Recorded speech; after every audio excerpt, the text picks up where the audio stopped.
Hello guys, Tanya Lopez here from Art East Zone. If you are new here, welcome.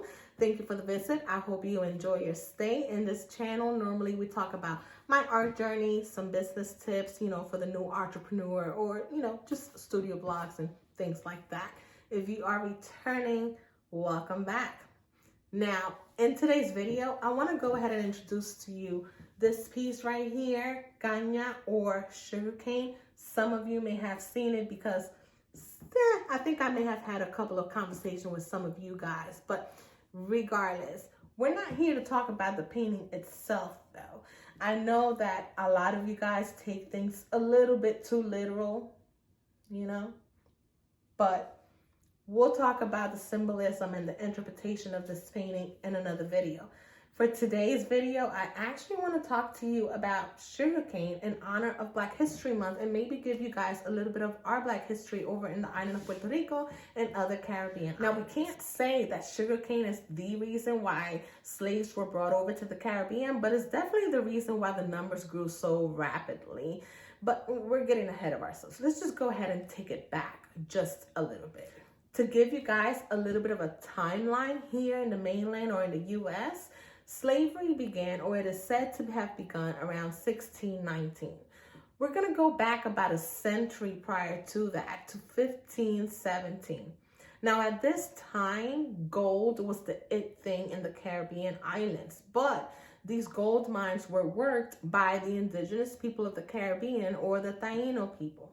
Unfortunately, due to illnesses and abuse and all of that stuff, those numbers were decreasing, and they were decreasing rapidly, so much that Spain had to come up with a solution for this in order for them to still make profit of the gold mines. The solution that they came up with was to bring slaves over from Africa, mainly Nigeria, or the Yoruba people. Now, I'm not quite sure as to the exact number, but it is said that they each were allowed to bring 12 slaves over to the Caribbean, or about 150 slaves in total. Either way, from 1517 to about 1555, this number increased to 15,000.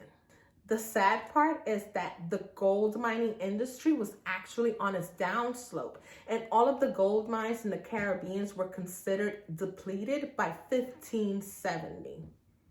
This allowed them to, go over to other sides, go up north a little bit and find some more trouble. And it wasn't until 1640 that the sugarcane was brought over to Barbados from Asia. And because of the climate and the tropical islands, this was so good, so much that it was considered the white gold of the New World.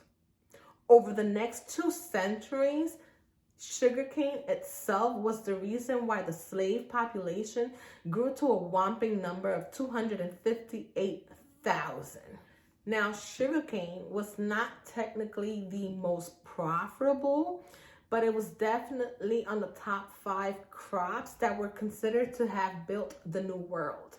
The other 4 crops being cotton, tobacco, rice, and false indigo. Now, cotton and tobacco were considered the most profitable, but yet sugarcane, it actually accounted for about 70% of the slave work. Just to wrap it up a little bit as far as the slavery in Puerto Rico goes, slavery was not abolished in Puerto Rico until 1873, so about a decade after slavery was abolished here in the U.S. Even then, it wasn't really a true freedom. They had to either afford to buy their freedom or work an additional 3 years after in order for them to be completely free. And then the owners were compensated for each slave that was given, their freedom. So they didn't really lose, did they? In today's state, you would think that sugar has maybe, lost its thing, but it really hasn't. In fact, even though a lot of the plantations on the islands are no longer there, they still have other parts of the world that crop this or harvest the sugarcane. In fact, this was brought over to Louisiana and Mississippi and is actually considered to be, or rather projected to grow in demand within the next 4 to 5 years, because it is an alternative fuel. So this sugar, it ain't going nowhere. All right, guys, so that is it. I just wanted to go ahead and give you guys a little bit of Black history in Puerto Rico. Again, just in honor of Black History Month. I hope you guys enjoy. Let me know if you have any questions or any other facts or statements or anything like that. And also let me know in the comments if you do want me to talk about this painting, because I do realize that some people do take this a little too literal, or they just want to look at it and don't really understand why I did the way, painted the way that I painted it. But we can go ahead and maybe have a Q&A for the painting itself on another video. Either way, thank you guys for being here. Make sure you subscribe, give me a thumbs up, and I'll see you guys next time.